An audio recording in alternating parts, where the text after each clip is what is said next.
Excited to play Ole Miss here at home. Uh, Early morning game. I'm happy we played last week early. It'll prepare us a little bit better for this week. Really good football team. Obviously well coached with Coach Kiffin. Uh, Seemed like this year a little bit different. They've always played well on defense, but you're looking at number one rush defense in the country and number one against points given allowed in the country. Very, very good. Their front is deep, very good. They're very uh, good at every position on the D line. Their linebackers are playing well. Pooh Paul's their leading tackler. He's playing extremely well, and they're just really good defensively. And you think about Ole Miss, you think about offense, and then you go over on offense, and they have Jackson Dart, who's really good. Trey Harris, who didn't play last week, but we're expecting him to be there uh, this week.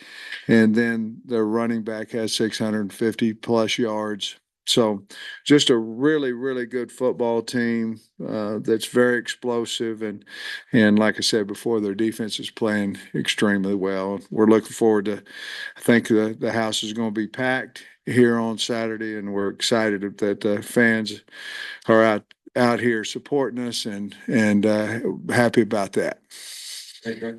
Yeah, Coach, looking back at the film, was there anything that jumped out to you that didn't during the game? And specifically on defense, anything that you identified since y'all played so well up to that point? Well, um, we had 11 explosives, which we've got to figure out. Some of them were on the bubbles that we've got to stop that. We lost contain on the bubbles, which can't happen. It looked like, well, the safety's fitting in the wrong gap. He's not. He's fitting in the gap he should if we turn the ball back inside. And when we did, Landon and the linebackers ran it down. So there was a problem there. We have to get that fixed. The great thing is we basically got 7 turnovers. We had 5, and then the 2 fourth down that they didn't convert. So there is a lot of good things in those.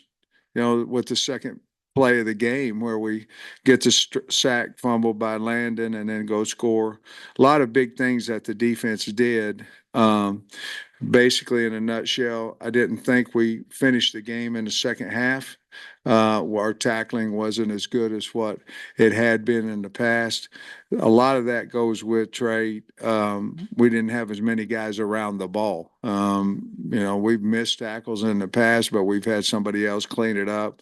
And so we'll go work hard on that.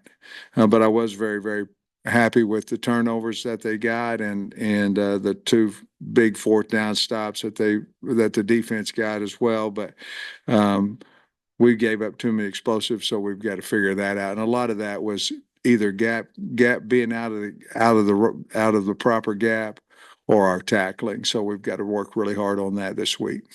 And any changes with personnel from this past week to now? Um, I don't think so. I mean, Kudish started. I think him and Blackstock will be there. Our tight ends are our tight ends that played.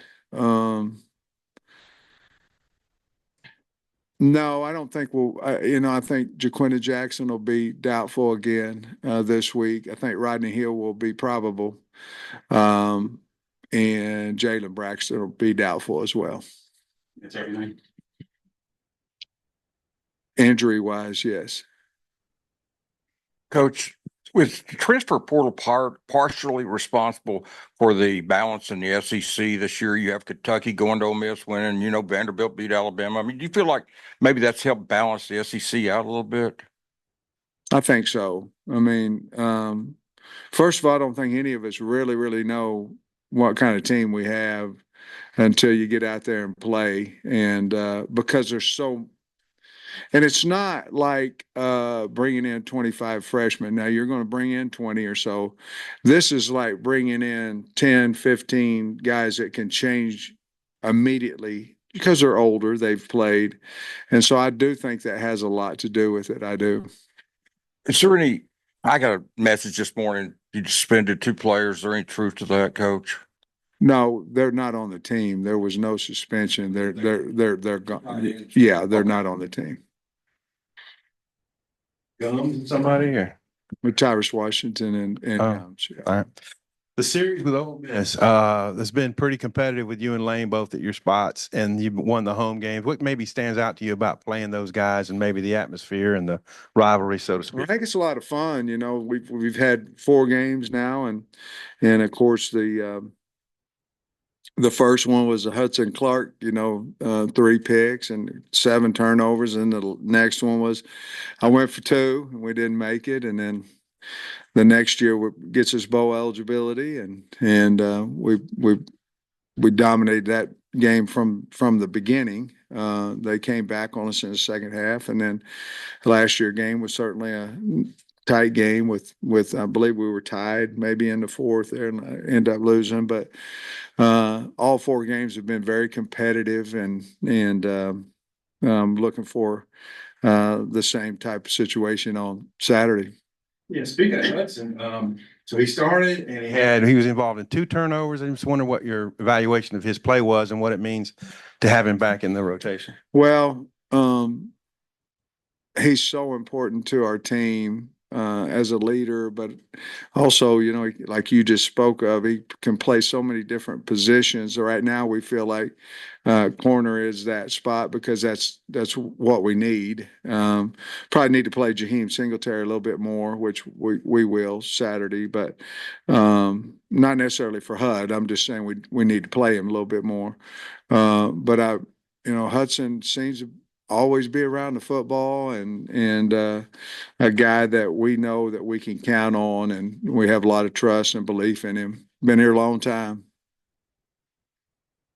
I guess, another challenge. I think Miss Ole Miss is right up there in number of sacks, on defense. Just what are some of the challenges that the front's going to come across this week that are maybe different? Yeah, it's a good question. They're going to be big challenges. I mean, they're good. Every spot up there, they're good. I mean, real good. And some of that is, we're going to have to run the football and stay out of some long situations. We're going to have to play well at tackle, play well inside, which we're playing better. But that is a big challenge for us. And, we may have to throw a draw in there, a screen here and there to try to slow that pass rush down, have different snap counts because they obviously are very, very talented.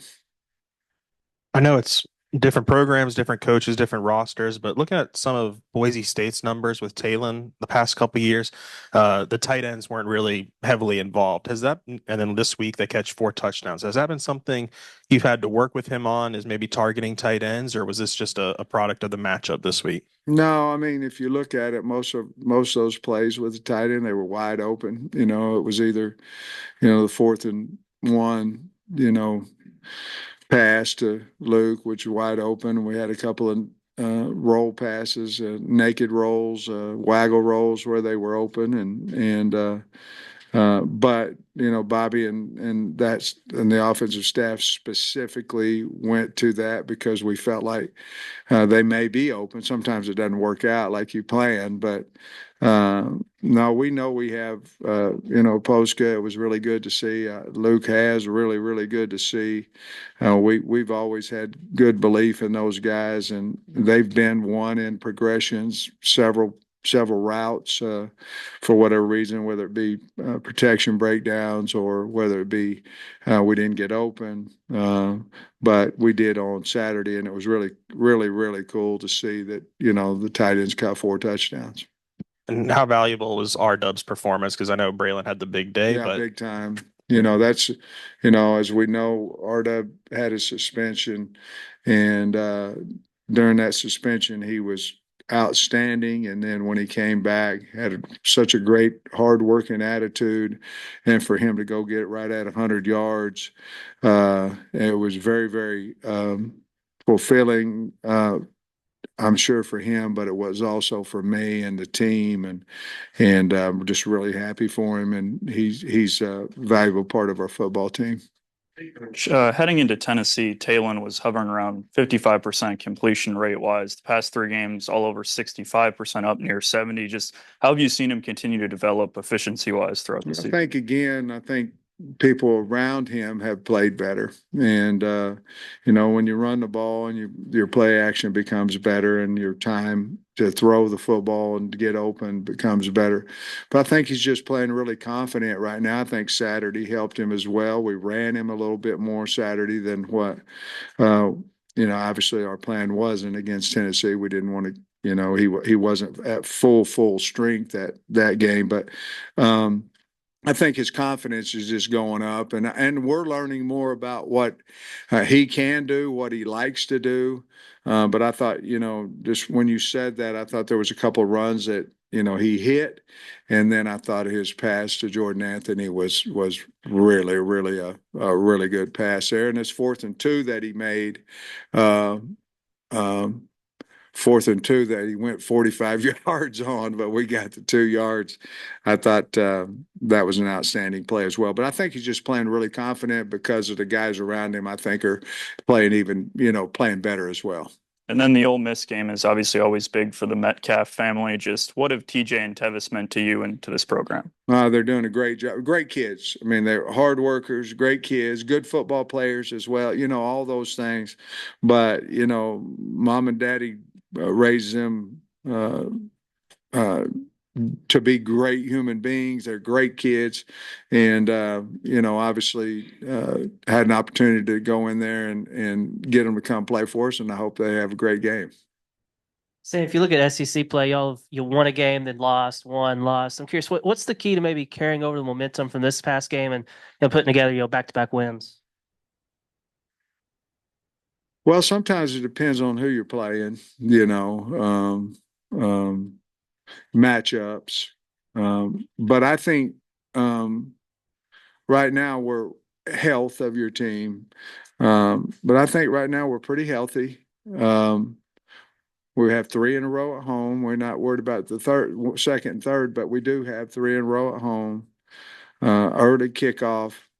I think it's just how we prepare. We're cutting back not a ton this week, but a few minutes of practice, trying to make sure our legs are there, make sure that we take the right guys to the party, and we're very aware of that.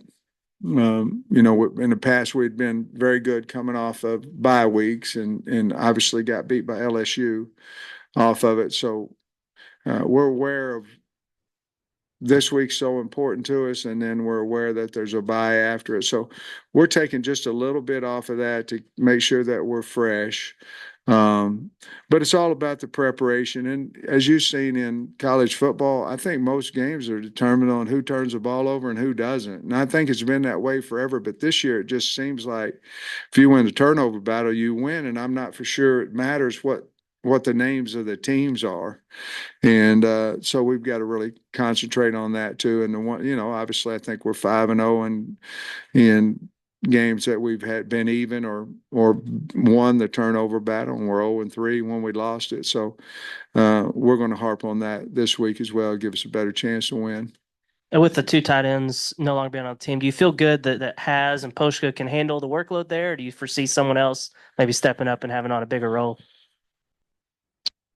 Well, yeah, yes, I think they can. But I have a lot of, and Maddox has played, last year's played a lot of ball.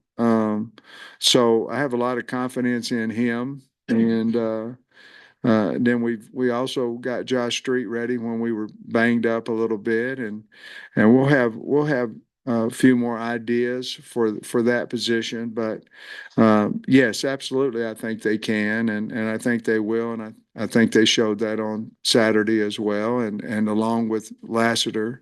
And I think Lassiter's role we may have to give him a few more responsibilities, maybe some online. We haven't used him a lot there, but obviously we believe in him because he's played a lot of ball for us. You mentioned the importance of tackling well this week, Coach. Obviously, Ole Miss has a lot of weaponry with the different receivers and the big tight end Yeah. and the running backs. He's a good player too. Yeah, and the quarterback's a veteran too. So And how how important is that to just tackle soundly throughout this game? I think it's important to play extremely hard and extremely smart. When we do that, our effort hasn't really been a problem. I think if you ask T. Will, myself, whomever, the kids, I think we lost a little bit of focus in the second half. We haven't played with a big lead like that, and those are things we have to learn from. Hutch, like you're talking to me about, those are some things that we have to learn from, and hopefully we get a whole bunch of chances to learn from it. But you're right; they have a lot of weapons. We're going to have to break down on them. We're going to have to get a lot of guys around the ball because you can't just go, okay, we need to stop that guy. There's too many of that guys that you have to stop. So we're going to have to be really, really good on defense, really sound, and run to the football, and the tackling, I think, will take care of itself. Yeah, Sam, I wanted to ask you a little more about Hudson. That big game, the 2020, the 3-pick. I kind of put him on the map. Some guys are one-hit wonders, but he's really taken that and carved out a really nice career. Well, first of all, what do you remember about that game and how cool it was? And then just what have you thought about how he's built on that over the years? I remember that he got his third interception and got up like that. I remember that. I remember that the game was pretty much in hand, and they faked a field goal. It was on me because we should have been in safe, and I wasn't. And they a punt. We should have been safe, and they got it and made it a little more interesting. And then Grant Morgan picked the pass and scored. I remember all those things about that. And then I remember walking off the field and fans were crying. And there wasn't many because it was like 7 to COVID, but they were crying. And I was asked Kyle why they were crying. He said, we hadn't won an SEC game here for like 2.5 years. I said, okay, well, I'll start crying too. I mean, it was but I remember all those things, and then I remember on Sunday I called Hud in, and he had earned that scholarship that we gave him, and was able to give him a scholarship. And how he's built on that, he's carved out pretty nice. Really has. I mean, he's so valuable. Because he knows, like I said earlier, because he knows every spot in the secondary, and he's so valuable. And we have huge belief in him, and he's certainly earned that, and he's a good special teams player as well. We've kind of taken him off a little bit of special teams simply because he got back was banged up a little bit, but just. Him and I think Eric Gregory are the two, and I may have missed one, but I think they're the two that have been here my entire career here too. They're actually sixth year guys. Yeah. And then as I saw on the SEC site, Talon's and Braylon both got co-SEC offensive player and running back. It seems like Arkansas always has to do coast stuff. I guess that's just the way it is. But just want to know what your thoughts on those guys getting SEC. Yeah, that's really nice. I think they'd both tell you that they had to have blocking, and they had to have catching, and they had to have all that around them. But for getting an individual award, I think they would think it's pretty neat, and they'd say that the players out on the field helped them get that as well. But I'm happy for them. And Dart on Ole Miss putting up just crazy numbers. I think it's his third year now, so you've obviously seen a fair amount of him. Just what's your take on Dart? He got to graduate sometime. He got to get out of there. I think it's his last year. Just what are your thoughts on the season he's having? Outstanding. The thing that you don't really realize with him, oh, maybe you do, but his ability to run. I mean, he can throw. I mean, he's got Mahomes-like stuff in him.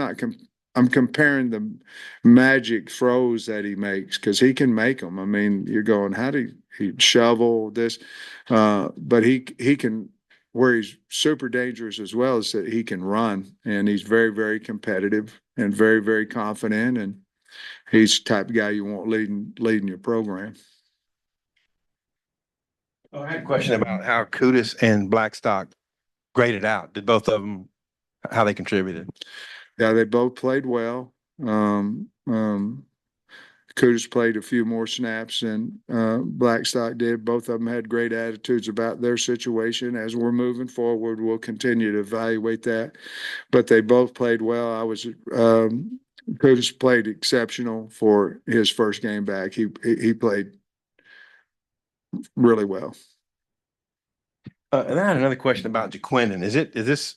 Would he have a chance to be back this year? And Yes, okay. absolutely. Yeah, and I think, I mean, if he's not back Saturday, I'm very confident that he'll be back for the remainder 3 games after the bye. How much of a difference maker is it? I know Andrews had a great year, but when Talen's finding different receivers Yeah. and getting everybody involved like he did Saturday. How about the 2-minute drive? I think he went to Tesla 3 in a row. And I think and Broden's catching balls that honestly he didn't earlier in the year. I mean, catching it and getting whacked and holding on to the ball and all that. So and then now you're adding in the 2 tight ends. We're running some flare screen type passes out to the backs, and everybody's catching the ball well. And so I think again I think to his question, I think that really builds up the confidence in a quarterback as well as the protection. But I think it's a big deal that we can go to 6, 7 guys. Jordan Anthony catching football, which he hadn't done, getting his first touchdown as a Hog. So yeah, I think all those things play into that. You mentioned last week that you would like to redshirt Kudus if possible, but as well as he played on Saturday, I mean, how do you have a plan for that? How does that work? I have a plan to play him 4 games. So we're going to try to play him on Saturday, and that'll be 2. And then we'll try to figure that out. But the deal that we talked about was he wanted a red shirt. And I said, hey, now, we ain't trying to red shirt you for somebody else, And I said, no, coach, I would never, I'm a Hog. I want to be here. But I also, he kind of lost that freshman year in special team. Didn't lose it, but it was special team. Didn't play a lot of offensive line. This would be our way of getting that back. But we're going to play him Saturday. How about that? And then we have 2 more opportunities to figure out 2 out of 3. Yes, Sam. I'm sorry. Go ahead. Sorry, Bob. Sam, on the who to steal or for anybody that matter, but is there a rule that he can play if he played 4 games in the regular season, if he played a bowl game, would he be eligible to do that, would not count against his year? Yeah, and you know what's happened a little bit with the portal and guys playing with, some of the bowls have been not laughable. It's sad, actually. You got 60 guys and you got a quarterback out there numbered, 97, is playing quarterback.